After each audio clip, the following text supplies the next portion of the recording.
And welcome to Of the People. I'm Robert Chernin. Thank you so much for joining us again. A turn of the head, or when saying sorry really just isn't good enough. So post-assassination attempt on former President Donald Trump, saved only literally by the turn of his head, there are still so many questions that are roaming all over the press. Kimberly Cheadle, she's the head of Secret Service, for her part, basically said, number one, the buck stops here. Number two, I'm sorry. And number three, I'm not quitting, which just again goes to show you that for the Democrats, there's no accountability and there is no consequences for failure. One has to ask themselves, would she have not resigned had the assassination attempt been successful, or is the only reason she hasn't resigned is because it was a failed assassination attempt, which we'll get to in a second. But there's so many questions here that really the American people need to be answered. The first is obviously line of sight. How the hell does someone get within 130 yards of the president in a direct line of sight in a Secret Service event?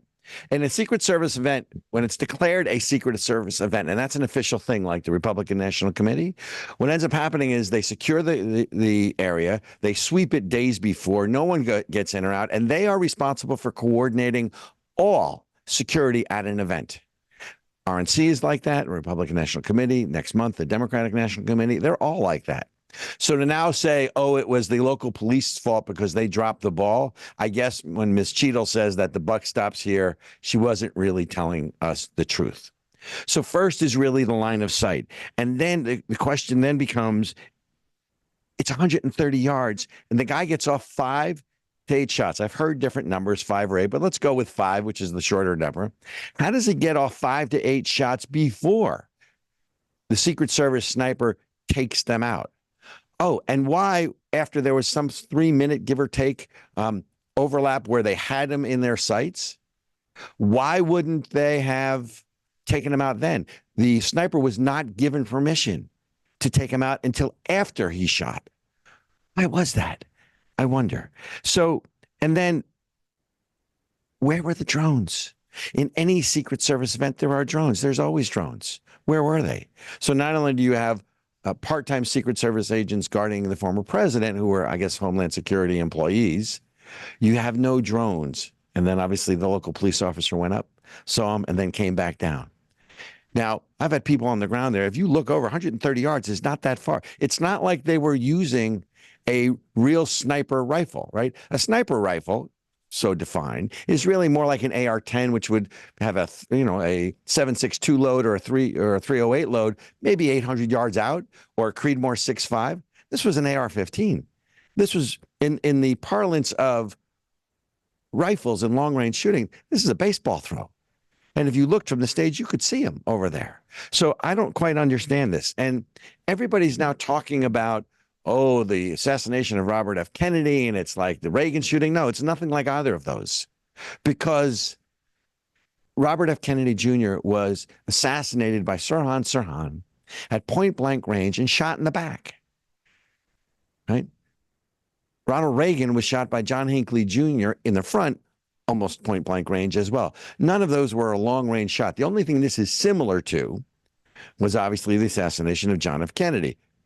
Think Lee Harvey Oswald. And at this point, maybe we're talking about another Jack Ruby moment, because Oswald shoots Kennedy, Ruby shoots Oswald, no way to question the shooter.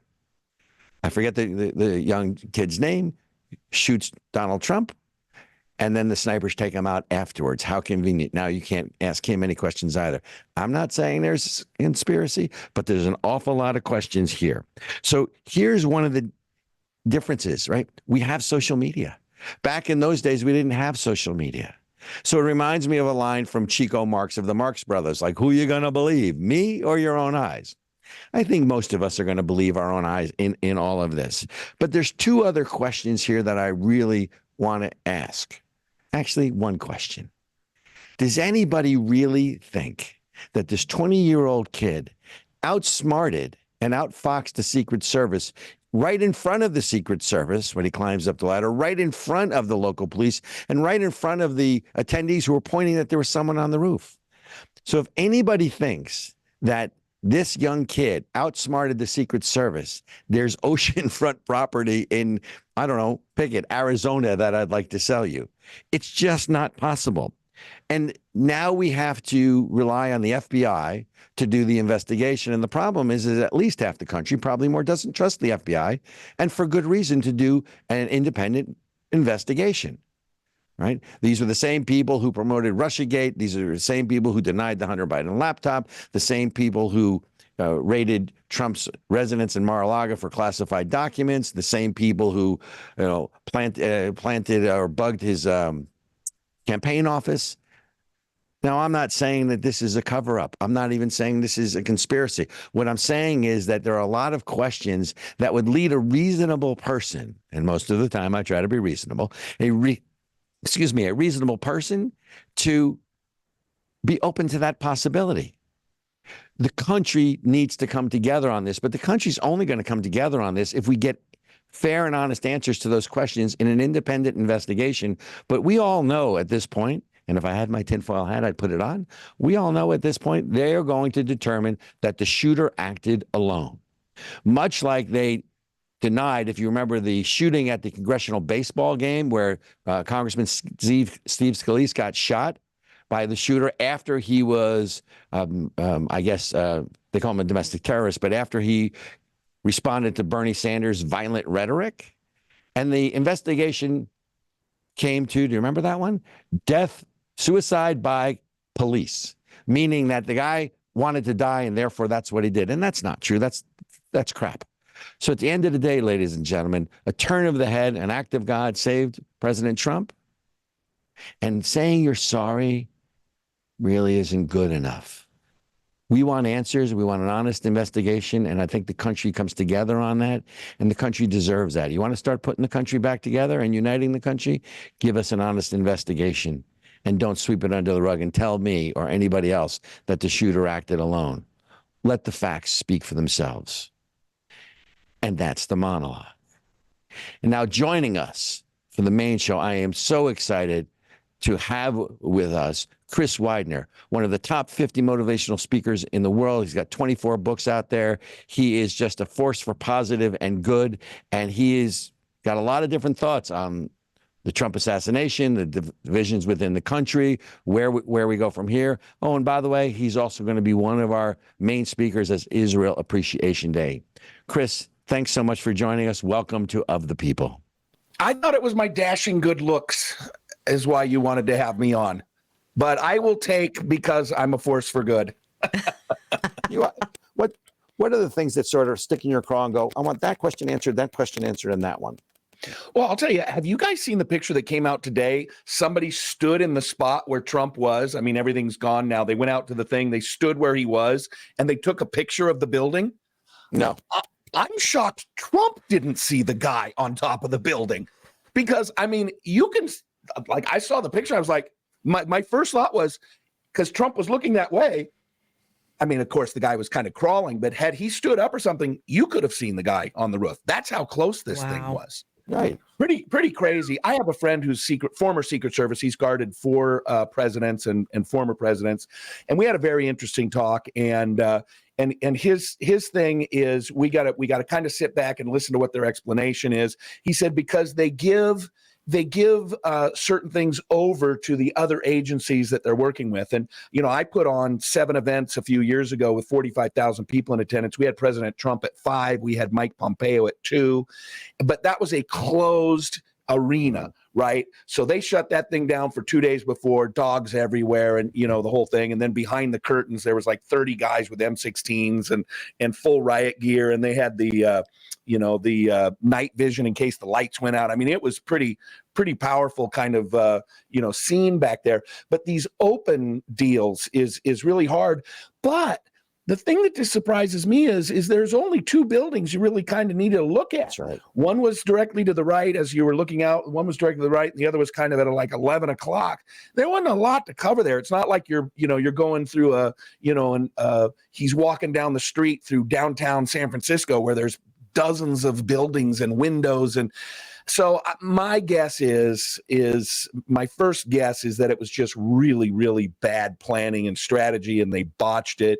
I know somebody who works with what's called FirstNet, and most people don't know what FirstNet is, but it's AT&T driven, and FirstNet is what all first responders across the country use, and so it's a private band that they can use. And so when I was talking to this person, she said that when they come into a place like that, they can lock out a channel so that every single police, fire, whatever in that has one channel, and they're all talking to each other. So when somebody goes, there's somebody on the roof, everybody hears it. And so there's just so many questions. And you talk about conspiracy theories. I always say, look, and this is my analogy on conspiracy theories. If a woman who lives in a trailer park will cheat on her husband and get her boyfriend to kill him for $5,000 worth of life insurance, why do we not believe that people would not conspire to control the United States government, the economy, everything? So we shall see, I think.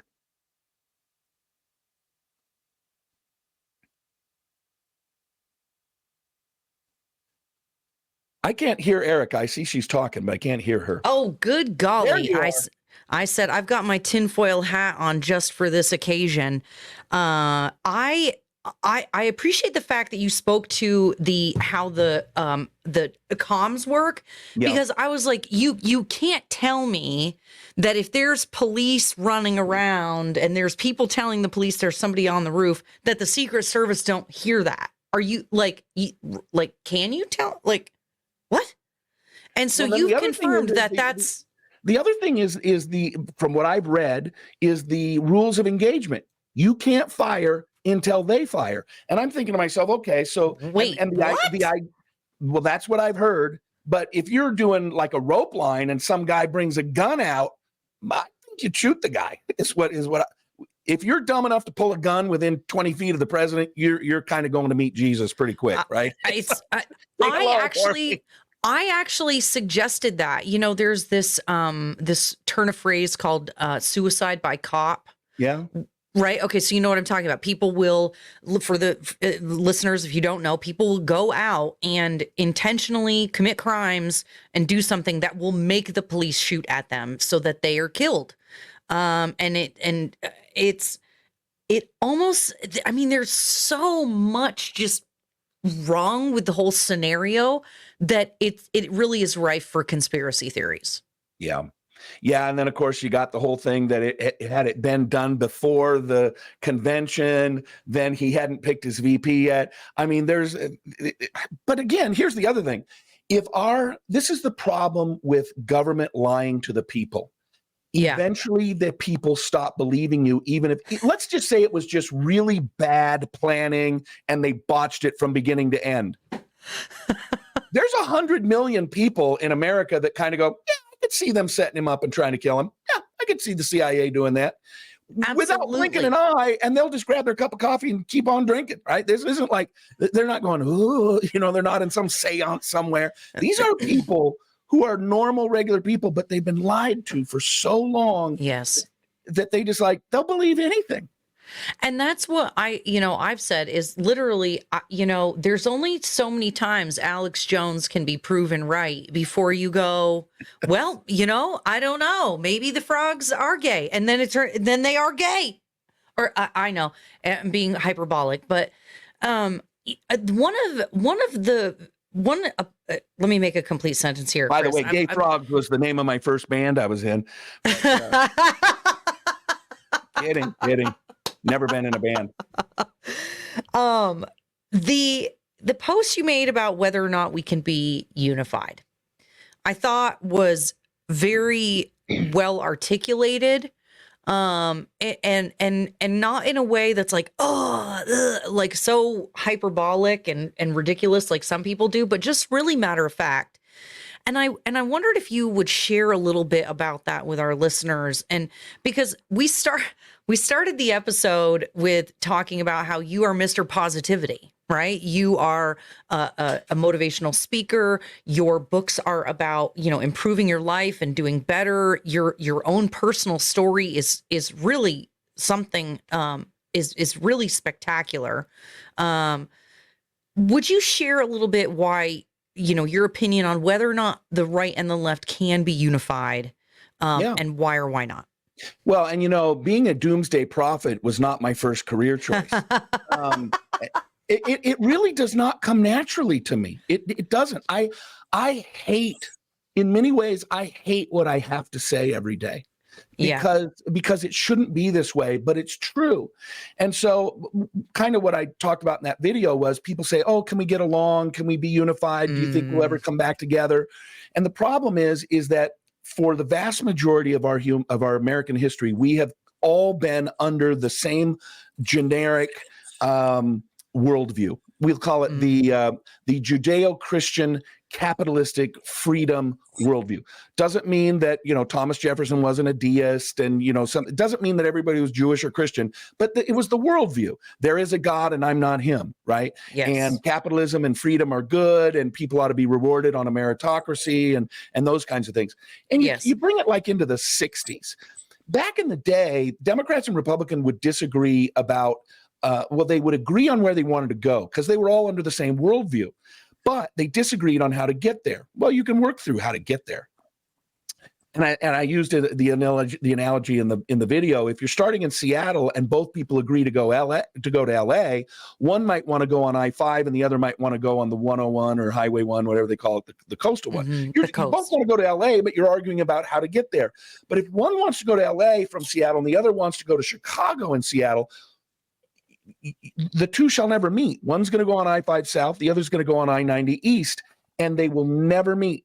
They're going to go separate ways. That's where we are now because of a second worldview that has come in from starting in the 60s, and it is the classic what would you call it? Secular humanist, Marxist, God is dead, godless, God is dead, right? And so. But here's the problem. It's okay to have two worldviews, except for this.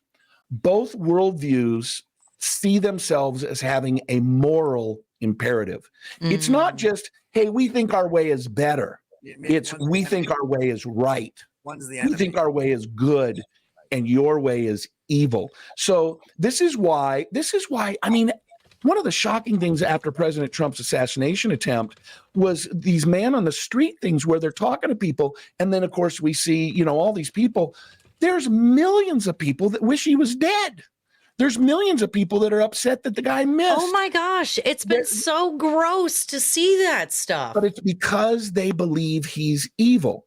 And my son texted me the night that it happened, and he said, what do you think of this thing? I said, you call somebody Hitler long enough, eventually somebody's going to try to kill him. Yes. Because, think about when we were in high school. Did you guys ever play Lifeboat? They called it Lifeboat, right? You've got a lifeboat and there's 6 seats, but there's 8 people. Who are you going to put in the lifeboat? Who are you going to pick? And who has to drown? Well, there's another one. If you could go back in time and kill Hitler in 1938, would you do it? And it creates this moral, when he's a baby, right? Would you kill baby Hitler? Yeah, it creates this more, killing one to save, 12 million or, whatever, that's the dilemma.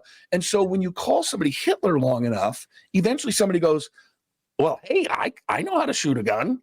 I'll go do it. I'll be famous and nobody likes me anyway. Maybe this is the way everybody will like me. Yep. So the problem is that the right thinks that the left is evil and the left thinks that we are evil. And abortion would be the classic example, or a low-hanging fruit example, right? Pro-life says if you kill a baby, that's evil. So we don't want to kill any babies. And the left, their perspective, their worldview is women should have autonomous rights to their bodies and be able to do whatever they want to, and any other option is evil. So therefore, we're going to oppose you as though you are evil if you don't want to let us have choice. And the pro-life says you are evil because you want to kill a baby. They're not seeing the other perspective. Well, and choice only when it's what I want the choice to be. You only get a choice if I say that you get a choice in that way. And it really is an authoritarian worldview because I think that fundamentally is the difference between the left and the right is the The right's worldview, I'll say my Christian Judeo-capitalist worldview, allows for theirs to be, you can go have your little commune and do whatever you want over there, but I'm going to be over here doing my thing. But theirs does not allow for me to have my own position.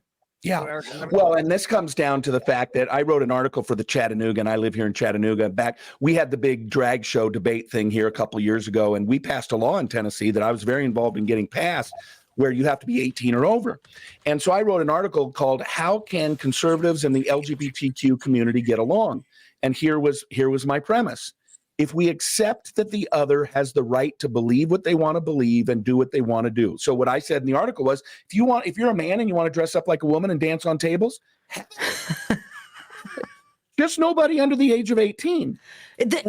But here's what I said. I said, look, and greater Chattanooga is maybe 400,000 people in Hamilton County. I said, look, I am a wealthy man, Christian, Republican, conservative. I got 5 boxes checked against me with you're done. 100,000 people in my greater area where I live. There's at least 100,000 people that would look at me and say, I can't stand that guy. He's horrible. You have to accept that I'm entitled to be part of society, and I will accept that you are part of society. But here's what they want. They don't want acceptance. They want approval. They want approval. Yes. And beyond approval, once they get you to approve, then they will demand that you advocate. So it's not enough to just accept me. It's like when a Christian says, well, it's sin. And they go, well, you can do it if you want. I don't care. It's just my personal belief. That's not enough. You have to believe that they're good. And then once you believe that they're good, then you have to go tell everybody else they're good. Well, and isn't this even almost like, this is maybe too deep. And you tell me if you want to answer before our commercial break or after. Okay. I see the left, and I'm speaking pejoratively, this worldview that we're talking about. I see that as an extension of generations of fatherless, divorced homes. It's like everybody has mommy and daddy issues, and they're looking to the world for the validation that they didn't get from their parents. Yeah. And because they have no God, they have to extract it from the world by force. Yeah. Well, and of course the Democrats step in. They are the state is God. I mean, look at what just happened in California, where Newsom signed the deal that said that teachers don't have to communicate with the parents about if they want to become transgender or change their gender or those kinds of things. Parents are now out. The new parent is the state, which is exactly what they've always wanted. They want the state to be God. And so you answer to the state. The state's biggest enemy or biggest competition is God, because it's where do your allegiances lie? Correct. Oh my goodness. All right. Okay, you guys. Well, hopefully when we get back from this here commercial break, Sir Robert Chernin will be back with us. It definitely is one of those days where technology is conspiring against him. It is spectacular. It's something to behold. It's Ericka, it's Putin. It's Putin YouTube. They're censoring us. Our podcast. Okay, hold on. So on that note, you guys, to really, really make the Google overlords angry, let's hear about Israel Appreciation Day, which Chris Widener is going to be a speaker at. We're going to see a little commercial about it coming up in September. Why Israel Appreciation Day? Because no one is telling the Israel story about why Israel's existence is so important, not just as a Jewish state and not just as an ally of the United States, but for all the positive achievements Israel has contributed to the world in science, technology, medicine, human rights, religious freedoms, rule of law, democracy, and so on. We need to start winning the public relations information war and change the narrative, especially among our younger generations. We need to get the information out there and arm those people who understand the seminal importance of Israel to the world. And being the Jewish homeland doesn't begin to tell that story of why Israel is so important. It's something we all can come together on, and honestly, it's something we all must come together on. It is imperative the general public understands the nature of the very special relationship between Israel and the United States and Israel's importance to the world. So please join us on September 18th in Washington, D.C. as we celebrate Israel Appreciation Day. You'll also be able to find us live on all the streaming channels, including Roku, Apple TV, Dish Network, and others. Because never again is now.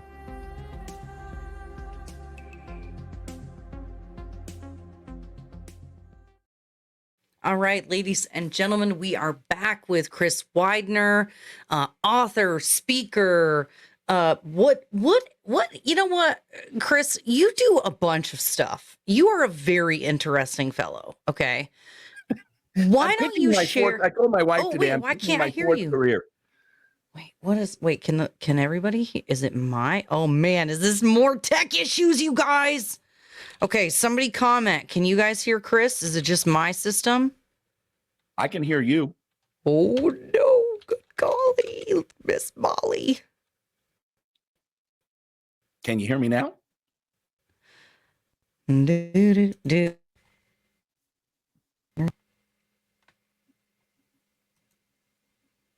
Say something. Hello, can you hear me?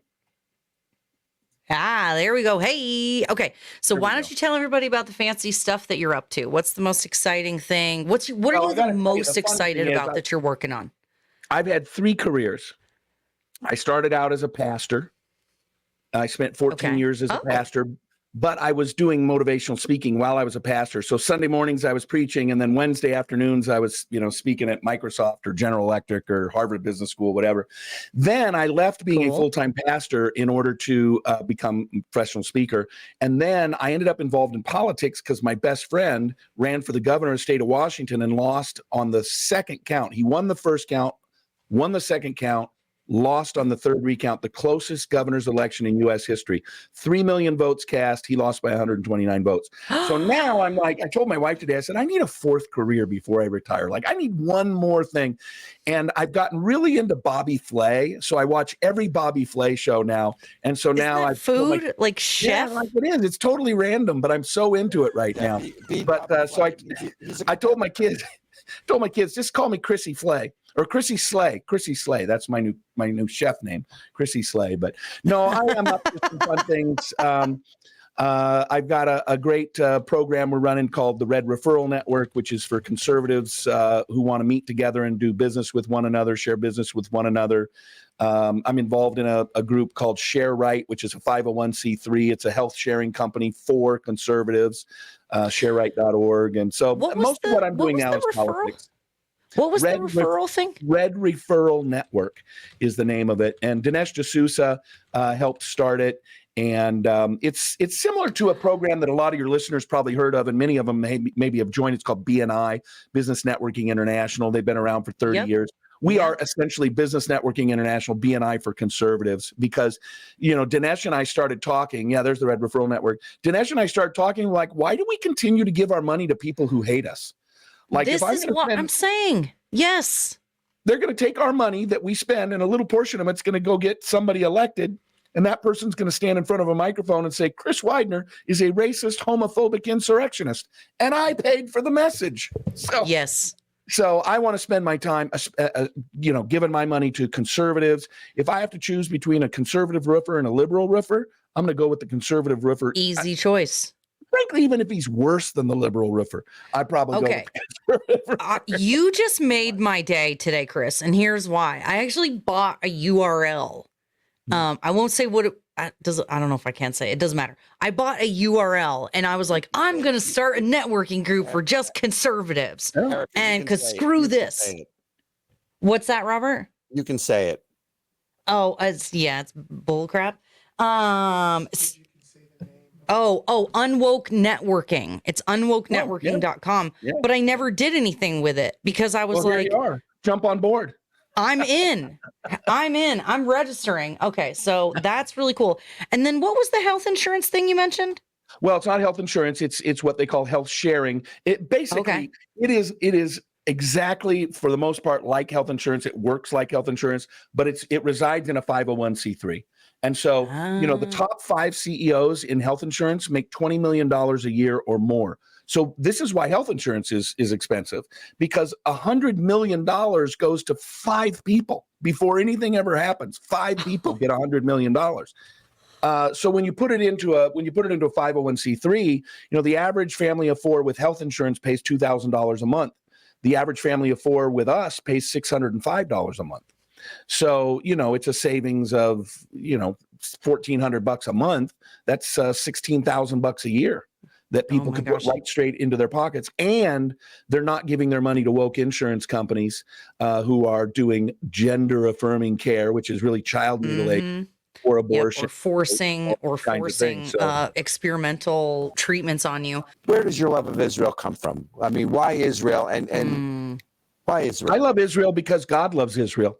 As a pastor, I went to 4 years of Bible college, and you start in the Old Testament and before you ever get to the New Testament as Christians, and there's a story where God says to the Israelites, he tells them why he picked them. And he says, it isn't because you're greater than everybody else. It isn't because you're a big nation. It isn't because you're rich. It isn't because it's to demonstrate my love for humanity through you. I chose you to show the world that I love people. And that's why you are the chosen people. And, the Bible is complete with commands to love Israel, to pray for the peace of Jerusalem, all those kinds of things. So how can I hate what God loves? I can't hate what God loves. And God loves the nation of Israel. And, I told you once, Robert, I have a friend of mine, secular Jewish guy, and we were having dinner together one night, and he says, do you believe in God? And I said, I do. And he said, really? And I go, I do. And he goes, really? And I said, yes, I do. And he goes, really? And I go, yes, I do. And he goes, you never have any doubts? And I said, I do have some doubts from time to time. That's why they call it faith. And then I believe God gave me the thing to say to this young man. I said, do you know one of the biggest reasons I believe in God? And he said, why? And I said, you. And he looked at me and he said, oh, don't give me that chosen people thing again. I've heard that my whole life. And I said, think about it. You shouldn't even be here. For thousands of years, you've traveled around the earth. You should have been intermarried. There should be no Jewish blood left. You should have intermarried over 1,000 generations and all this. And then with everybody trying to kill you and drive you out of their lands and everything. The state of Israel, there is no greater miraculous act of God than the fact that Israel even exists. And to me, that is such a great sign of God's sovereignty and God's promise to protect his chosen people. And that really challenged him to think, because it's a miracle. Israel is a miracle every single day. It's a miracle. And every Jewish person is a miracle. And of course, there's good Jewish people and bad Jewish people. It's like there's good Gentiles and bad Gentiles. I mean, it doesn't mean everybody's perfect. But as a nation, as Israel, they are God's chosen people. How do I hate something that God loves? And that is part of our theme for Israel Appreciation Day. Absolutely. And evangelicals, Christians, I believe, and Jewish people, they are best friends because, as you mentioned, they're coming for both of us. And the reason why they're coming for both of us is because we believe in the sovereign God. And that's the biggest competition of the state. It's God. In fact, did you see, I don't know if it was CNN or MSNBC, but I bet that it was one of those two. Did you see the gal in the panel discussion last week who said, or maybe 2 weeks ago, she said she was announcing to the other people on the panel, and these Christians believe that their rights come from God. Right, yeah. Yeah. They believe God gave them inalienable rights. I'm like, you mean what the Constitution says? Oh my God. The Declaration of Independence, right? We hold these truths to be self-evident. Correct. Yes. I mean. Oh my God. Look, I want to segue. I know you've got just a few minutes left. Yeah. Tell me about the new book that's coming out. What is it? Well, it's called The Coming American Revival. I'm sorry. But very similar. No, there's no big deal. It's about how, we're talking about putting your faith in the state. But I think that a lot of times we put our faith in politicians. And I love President Trump. I put on an event series. We had 45,000 people at. I'm friends with Don Jr. Like, I am all in fan. But President Trump is not going to save our country. God is going to save our country, because long after President Trump is gone, hopefully he's got a lot more years left, God transcends, right? And so to me, this is about one of the reasons there is this secular humanist Marxist worldview, I believe, is because the judeo-christian believing worldview didn't perpetuate itself. Somewhere along the line, and I think it's primarily by giving up schooling and sending our kids off to the state schools, right, where they're just indoctrination centers, we need to get back to a relationship with God where we understand that there is a God and I'm not him, and that there is a way that we should live, starting with the 10 Commandments. I always ask people, what would be wrong if we actually lived out the values of the Bible? Like, what would be wrong? Love your neighbor, do unto others, all these kinds of things. And it's usually just the people who are doing really bad, wrong things who they're the ones who don't want any sort of authority in their life. So it's really about putting God back into the center of it, because when God's involved, then things, tend to take care of themselves, right? You can pass a law that says do not murder. People still get murdered all the time, right? The 10 Commandments say do not murder, and we're going to make a law, do not murder. People still murder. You know who doesn't murder? People whose hearts and minds have been transformed. Those people don't murder anymore. So the way to stop murder and sin and those things is not to pass a law, but it's to have hearts and minds renewed, and to put them in the, have them see their proper position in this life as I am obedient to my sovereign, to God. And that's the difference between the two worldviews. We recognize a God who we are subject to and will answer to someday, and they just view the state as God and all the other kind of stuff. That is a perfect place to end, because I know that you have another place to be. I want to tell people, Robert and his team and the folks, the fact that you are doing this is really amazing. Lots of people maybe had the idea, but one person stood up and said, let's do it. And that's you and your team. And so I just appreciate that you guys are doing it and that you've asked me to participate, because we really need this. We need to do this, because the United States has forever been the number one sister country of Israel, and our greatest ally, particularly in the Middle East. And it is important for us. And there's just so many Americans who don't appreciate Israel, don't understand what's really going on in the world, and the significance of it. And so hopefully we can change some hearts and minds through this. Why Israel Appreciation Day? Because no one is telling the Israel story about why Israel's existence is so important, not just as a Jewish state, and not just as an ally of the United States, but for all the positive achievements Israel has contributed to the world in science, technology, medicine, human rights, religious freedoms, rule of law, democracy, and so on. We need to start winning the public relations information war and change the narrative, especially among our younger generations. We need to get the information out there and arm those people who understand the seminal importance of Israel to the world. And being the Jewish homeland doesn't begin to tell that story of why Israel is so important.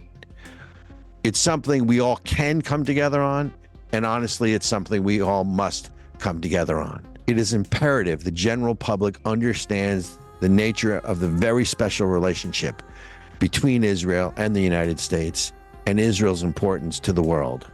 So please join us on September 18th in Washington, D.C. as we celebrate Israel Appreciation Day. You'll also be able to find us live on all the streaming channels, including Roku, Apple TV, Dish Network, and others. Because never again is now.